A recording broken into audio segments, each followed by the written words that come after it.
Yo. Okay. Like my fucking earrings. My makeup. Fuck yeah, dude.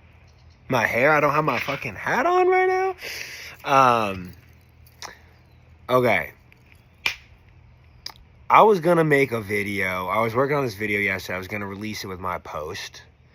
It was gonna be the video, which many of you have already seen, of me crying after I tried to look like Gracie Abrams and failed.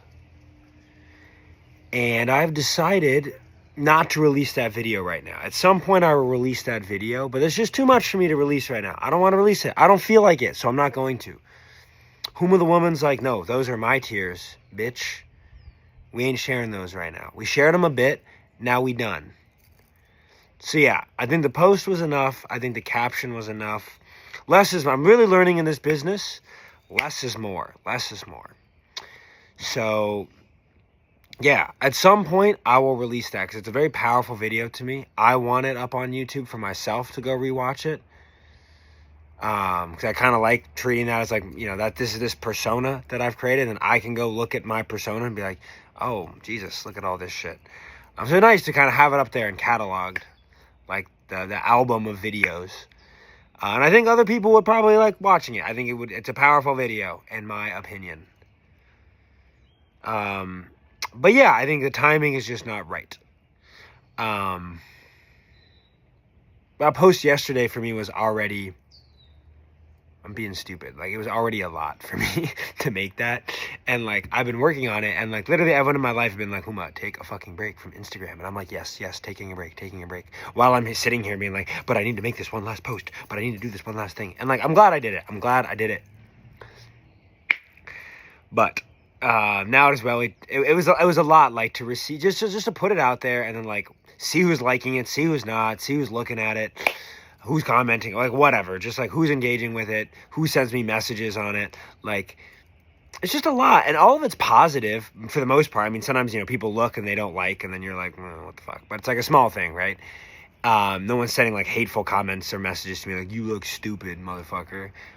Which will come at some point, I know, but like, I don't have that right now. But it's like, even the positive stuff is just, yeah, it just gets me going in a way that is it just energizes me. And then once I'm energized, I feel all the positive feelings intensely. And then I also start feeling a lot of negative feelings intensely. And then I just don't rest. So yeah,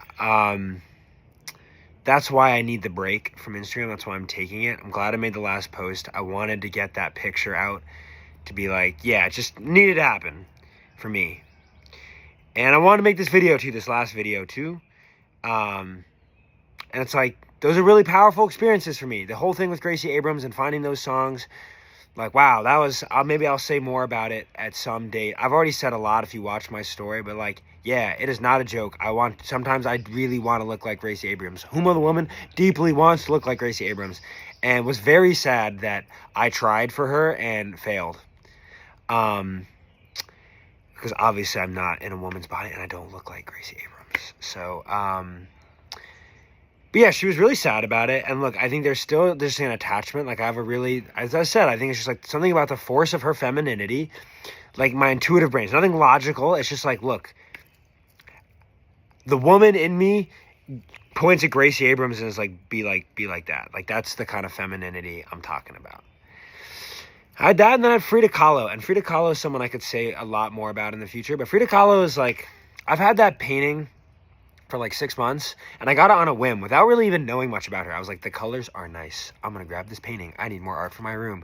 And then like, fast forward, it's like, holy fuck. She's like one of the most inspirational people to me. Someone literally has told me at my house party, at my housewarming party, someone was like, what's the deal with the Frida Kahlo picture? And I was like, oh, funny story. Like, I realized like, I kind of want to like look like her a little bit. And they were like, that's crazy, because I was going to tell you, you do look like Frida Kahlo.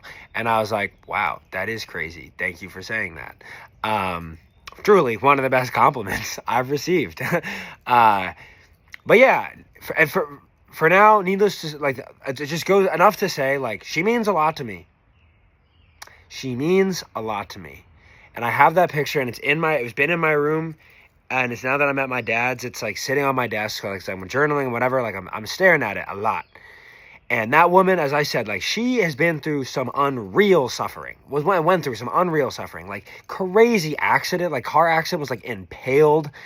Like, just horrible physical suffering. Horrible emotional suffering.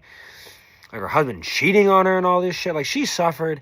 Like, with her own sister, I want to say. Like, just horrific stuff happened to her. And she just made incredible self-expression out of it, to just scream the pain she was in. And she just handled that suffering really gracefully. And I was just like, yeah, you know what? That's what I'm trying to channel right now. Because she done it with a lot worse shit than whatever I'm dealing with. Like cosmic, like orders of magnitude, just some cosmic suffering that I've just not even touched. So I'm like, yeah, cool. We'll put Gracie up there, Frida up there. Two feminine figures, like Huma the woman's aspiring to. And in general, I'm inspired by. And especially Frida, on just a general inspiration. And I know less about Gracie's whole story or whatever. I just know her music is dope, and she looks dope. So, yeah, I put those up, and I'm like, yeah, like, I think this is enough. I think this is just saying everything that actually I have to say right now before I dip. It's like, I got a pretty sick picture of me, by the way, even though I didn't look like Gracie Abrams. There's something in my face, like, it's really striking, and I was like, you know what? I want to share this. And I want the irony to be there of like, wow, I was trying to look like Gracie Abrams, and it completely fucking failed. But also, it was like a pretty sick picture, in my opinion. So yeah, TLDR, made the post. Really need to take a break now. And I'm going to do that. I'm probably going to uninstall Instagram in a few days, so if we've been DMing, I'll probably, yeah, I mean, a lot of you have my number or something, whatever, I'll figure that out. Maybe I'll be on, just send some DMs, but I'm going to really get off, not post anything for like at least, probably, I don't know, it should be like 2 months or something, I don't know, I'd put longer than I think. And I'm not going to share the follow-on video of me crying my tears, my Gracie tears, right now, because I don't want to. Instead, I actually spontaneously filmed. I've been doing a video journal. I've been doing like sometimes multiple video journals a day for the last whatever many days. And I think a lot of them I'm just going to keep private to myself. Like, it's a lot to just share all of that. Like, a lot of it just needs to be for me. It's like too much to share. But I filmed one today. I was taking a lunch break. I was singing between my singing practice. My lesson this afternoon. I took a lunch break and I'm eating in the video. So if you don't want to watch me eating and talking to you, you can fuck off right now. I don't care. I filmed it for me. I enjoyed watching it. I don't think it's gross to watch me eat. If you do, just don't watch it. Stop watching right now. Cool. Yeah. That's that video coming up next. And it's me just talking about some shit, where I'm at emotionally with some stuff, and I had some breakthroughs this morning, and it felt rather dope. So yeah, stick around if you want to watch it, and if you don't, as always, fuck off. Politely.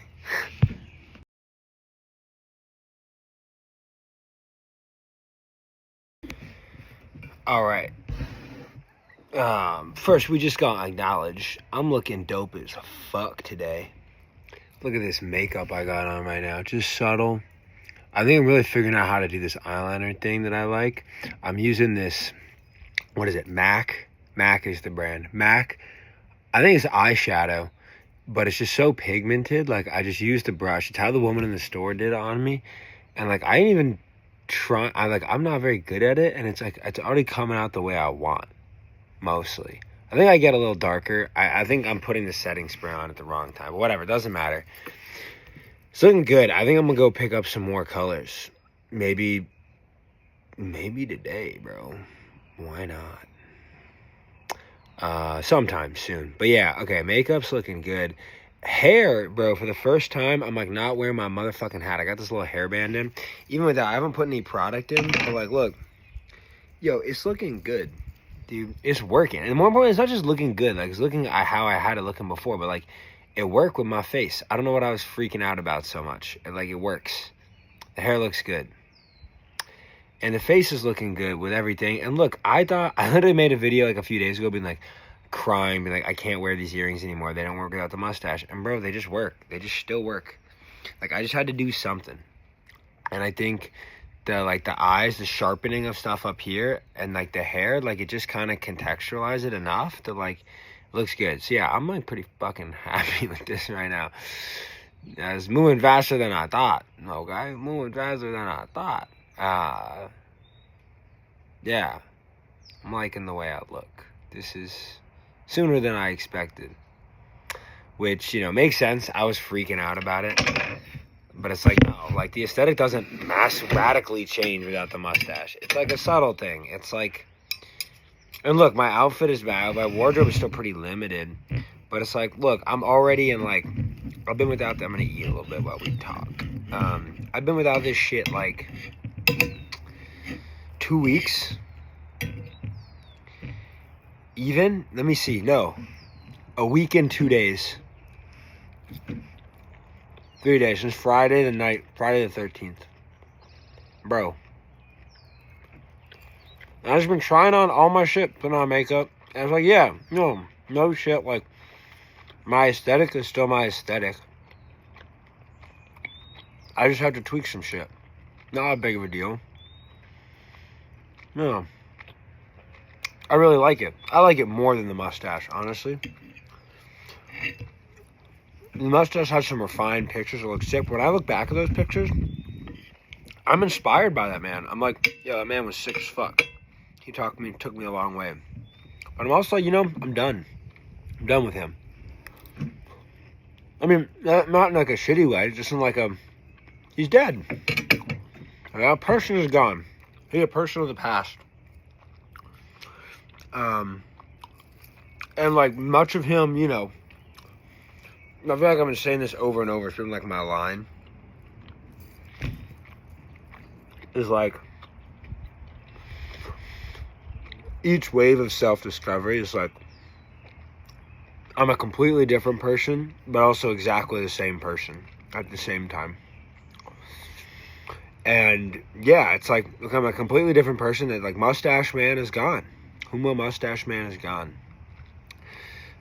Much of him still lives within me, but like that persona is gone.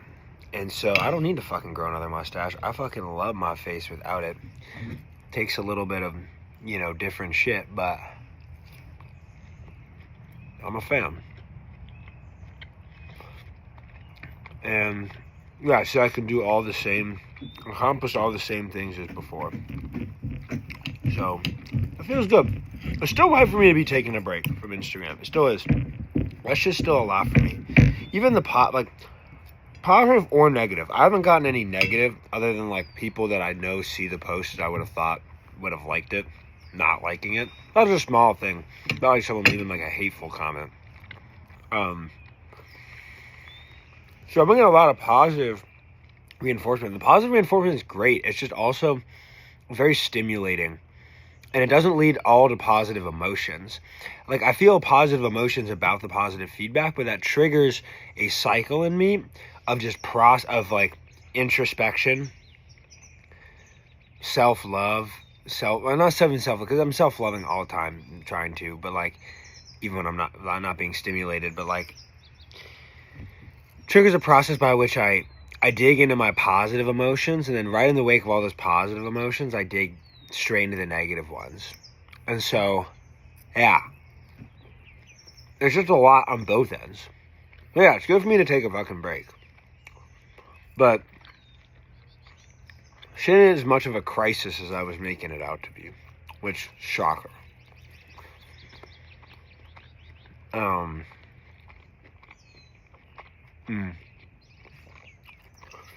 know, okay, I came here to talk about a couple things.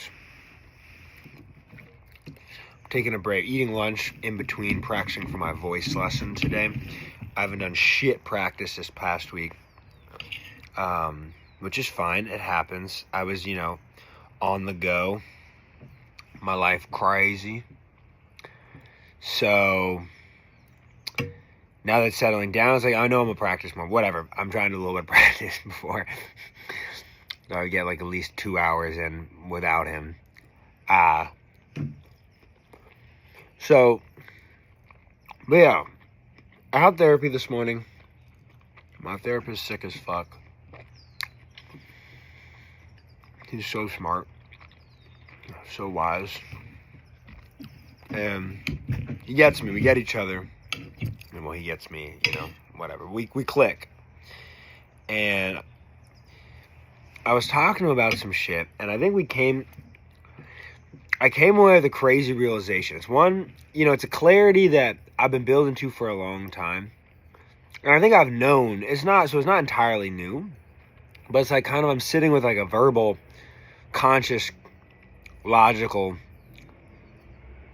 clarity and awareness of it that I think I haven't had before. And that's about suffering and pain. About pain and longing. Maybe pain and longing. Let me just finish this bite. The discovery is this. I'm going to say it in kind of a flippant way first, because it's funny. There's two types of pain. The pain that you learn something from, and the pain that you don't. And that's kind of it. There's pain, and I'll say there's pain that's worth thinking about and worth sitting in and being like, what does this pain have to teach me? And then there's pain that's like, no, I done already learned everything here. It's just still painful. And then you got to just kind of let it go and stop thinking about it. It's like and what's confusing is Huma of the past 4 months had been like learned, because there was so much shit to process. It was any emotion. It was like, there's something to be learned. And it was true. There was. So it was like pain. Cool. There's something to be learned. Like, let us feel the pain now for the first time. Or like, deeply embrace the pain. Anger. Oh, let us deeply embrace the anger out loud. Not bottle it as rage. Let it out as anger. And now I'm at this place where I've processed a couple things kind of to their conclusion. I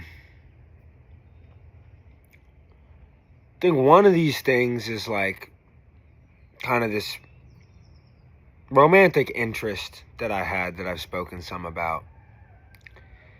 It's like I've come to complete spiritual, emotional, logical clarity on that situation. Like, I know that what's done is done. The story there has been written. Any future thing would be like a completely new story that may or may not ever be written. And it doesn't matter. It doesn't matter because it doesn't change the beauty of the story that was already written or the correctness of the story that was already written. So it's like, it's done. And I knew that. And I've known that. And I've even been feeling a lot less agony in it. And then some shit happened yesterday. Like, I hadn't gotten any news of her or seen anything of her in like 2.5 months. Long time. So it was just like, she started to fade as like not fade as like, because I thought, the feelings were still strong, but like I realized to my conscious mind, she was kind of like a concept of a person. More than a person, right? She's kind of like when you don't see someone for a while, it's like, it's just easier. Everything was less visceral. A memory of her was less visceral because like, it was like everything was hypothetical. And she lived in some state that I knew nothing, like some state of being that I knew nothing about. Or almost nothing about. The last thing I knew about it was from like 2.5 months ago. And then I just got an update, a state update to the system, mathematically speaking. It doesn't even matter what it was. It was good news for her, honestly. I didn't see it. I just saw it. I didn't get it. She didn't send it to me directly or something. And I was like, yo, this is good news for her. And I immediately knew. I was already kind of having like a tension attack, as I'm calling it. Maybe my psychiatrist would tell me it's an anxiety attack. I don't know. It's fine. I know how to deal with them. I'm chill. Yeah. So having one of those already, and then I got this positive news, and I just knew, I was like, this is going to fuck me up. Like, I don't know why exactly yet. I don't have the words, but it's going to fuck me up. And then I now have the exact words. It's easy. It's just like, yeah, like how I was just explaining, she'd faded to be this concept to my conscious mind. My conscious mind was just like, yeah, like, whatever, dog. You love her. Great.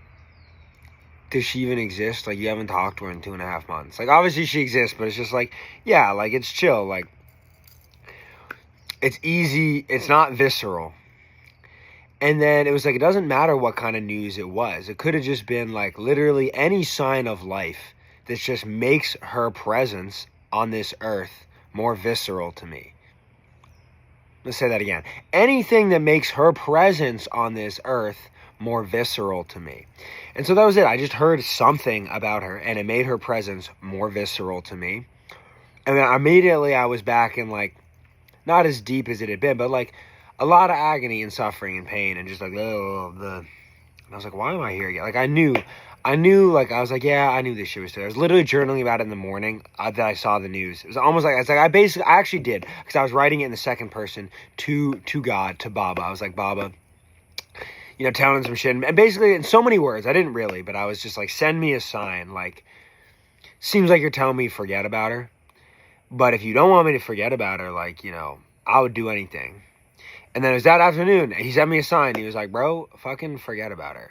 And I was like, wow, that hurts a lot. But thank you for the sign. Thank you for the sign. And it's like, look, okay, now here's where I'm at. I don't gotta change it. Like, the feelings are the feelings, right? Like, I still have the feelings, and I still think she's a wonderful, wonderful human being. And, like, you know, if there's a chapter to be written of friendship or whatever in the future, and then, like, I'm so open to it. Like, it's, you know, in the same way I might reconnect with anyone in my life. But, like, deeply, it's like, I need to just accept and be like, I need to accept that might just, not even accept, I need to get really comfortable and have Huma be okay with the fact that might just never happen. That I might never see her again, never speak to her again, just nothing, just nothing. And I think on the surface that feels like, it's like, how? Are you serious? Like, how could it be? Never again? Like, what? And I think that's what Huma's going like, bro, come on, no, there's no way. And, you know, Huma's just like bargaining. He's like, oh, you know, at some point in the future, like, we'll talk, we'll catch up, whatever. It'll be chill. And then I interrogate Huma a little bit. And I'm like, bro, you ain't the least bit chill about this. Like, you holding on to this arbitrary date in the future of, like, contact. Because you're devastated at the thought that, like, it might never come.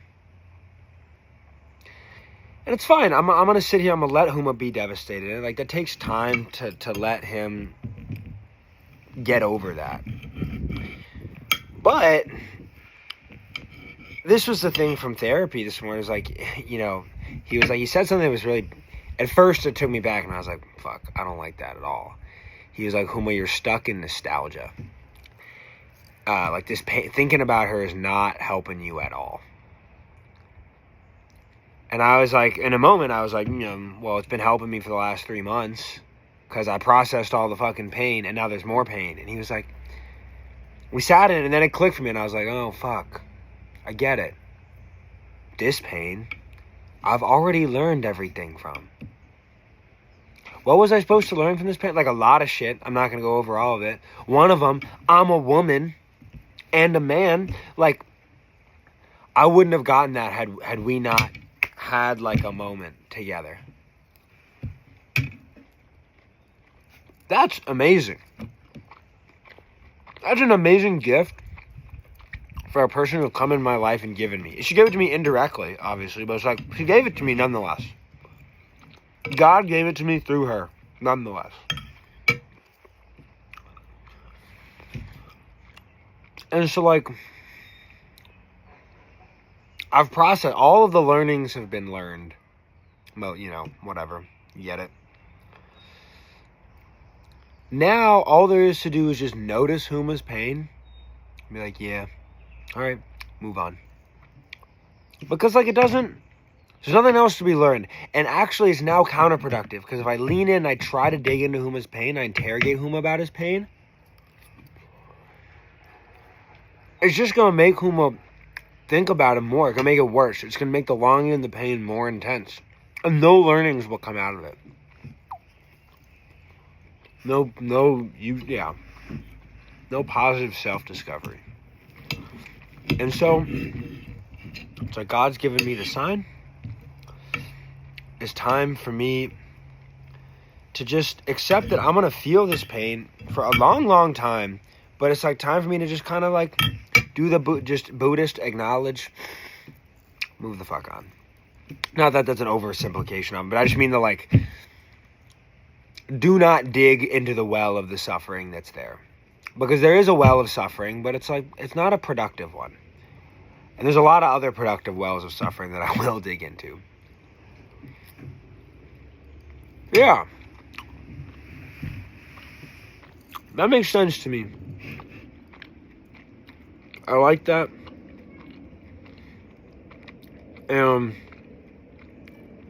He gave me one other line, and we kind of came to it together. He was like, my therapist, he was like, Huma, I started thinking about this woman. Think about Huma the woman. And then we were both coming to the same moment. He was like, imagine you were out, because I've been liking, and you know, him and I have been doing a lot of this, thinking of me as separate people. So I got the man, the woman. This is like my spirit, the spirits within me, the man spirit, the woman spirit. And then there's also just the conscious mind. So it's like at least 3 people cooking in there. The one talking to you, by the way, is basically always me, right? Who's neither the man or the woman. Those spirits speak through me, but like I'm their interpreter, right? And they're their puppet. I'm just the face and the mouth. They got all the goodies. And so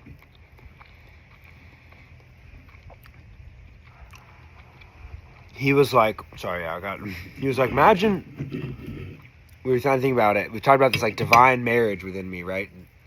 Divine marriage. Man Huma, woman Huma, married to each other, right? The masculine and the feminine in union within oneself. And we talked about that before, and she was like, imagine you were out. He was like, you know, think about Huma the woman, not this other woman. Imagine you were out with Huma the woman right now. What? And I was like, she's like, what would you be? And I beat him to it. I was like, yeah. She'd be like, you motherfucking asshole.